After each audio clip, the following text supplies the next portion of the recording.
અમદાવાદમાં લંપટ આસારામની વધુ એક કરતૂત સામે આવી છે। અનુયાયીઓ આસારામને મળવા આશ્રમ પહોંચ્યા હતા। અગાઉ આસારામનો સભાનો એક વિડીયો સામે આવ્યો હતો। અન્ય વિસ્તારોમાંથી પણ અનુયાયીઓ આશ્રમમાં પહોંચ્યા હોવાની માહિતી સામે આવી રહી છે। આ ઉપરાંત આસારામના આવતા જ હવે જમીન પર પોસ્ટર લગાવી દેવામાં આવ્યા છે। આસારામે પચાવેલી ગેરકાયદે જમીન પર તંત્ર લાલ આંખ કરી શકે છે અને બુલડોઝર ફેરવી શકે છે। આસારામે પચાવી પાડેલી જગ્યા ખાલી કરવા માટે સૂચના આપી દેવામાં આવી છે।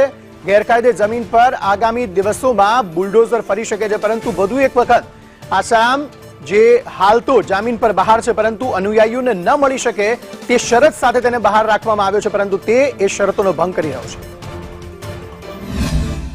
ધર્મના નામે પાખંડી આસારામ હાલ જેલ મુક્ત છે, ત્યારે જામીન ઉપર છૂટેલા આસારામને સમર્થકોનો આશ્રમમાં મોટી સંખ્યામાં દૂર દૂરથી સમર્થકો છે તે મળવા પણ આવી રહ્યા છે અને આશ્રમની અંદર મોટી સંખ્યામાં લોકોનો જમાવડો હોવાનું પણ સૂત્રો પાસેથી માહિતી છે તે સામે આવી છે। મહત્વનું છે કે મોટેરા આશ્રમ નજીક આસારામે નદીના પટમાં ખાનગી જમીનમાં જે ગેરકાયદેસર જે દબાણ કર્યું છે તે હટાવવા માટેની તંત્ર તરફથી સૂચના છે તે પણ આપી દેવામાં આવી છે અને આગામી દિવસમાં અહીંયા આ વિસ્તારમાં ટાઉન પ્લાનિંગની પ્રક્રિયા આગળ હાથ ધરવામાં આવશે।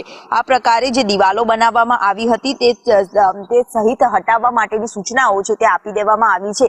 આશ્રમની આજુબાજુનો જે સમગ્ર જે વિસ્તાર છે ત્યાં તમામ વિસ્તારને ગેરકાયદેસર રીતે જે દબાણ કરવામાં આવ્યું હતું, અહીંયા જે જમીન આવેલી છે ત્યાં બોર્ડ પણ જે આશારામની જમીન હોય તેવા બોર્ડ પણ મારી દેવામાં આવ્યા છે કે આશારામજી ગુરુકુળ અમદાવાદ, અને એ જ પ્રકારે અહીંયા એક પોસ્ટર પણ લગાવી દેવામાં આવ્યું છે। એટલે કે સમર્થકોનો મોટી સંખ્યામાં રોડ પર પણ અહીંયા જોઈએ તો સમર્થકો મોટી સંખ્યામાં અહીંયા પસાર થતા પણ નજરે પડી રહ્યા છે। જ્યારથી આસારામ અમદાવાદ આવ્યા છે ત્યારથી મોટી સંખ્યામાં સમર્થકો પણ તેમને મળવા માટે પહોંચી રહ્યા છે।